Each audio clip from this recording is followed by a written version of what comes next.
What's going on there?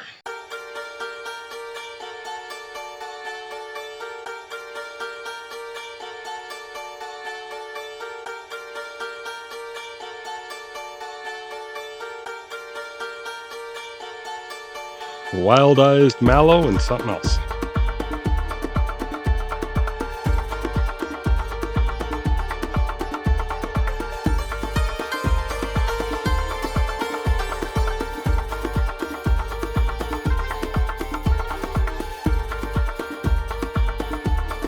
These guys got a little bit of size and weight to them.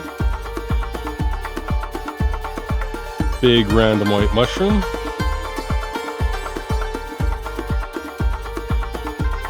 And that bee with a nice rain on the petals.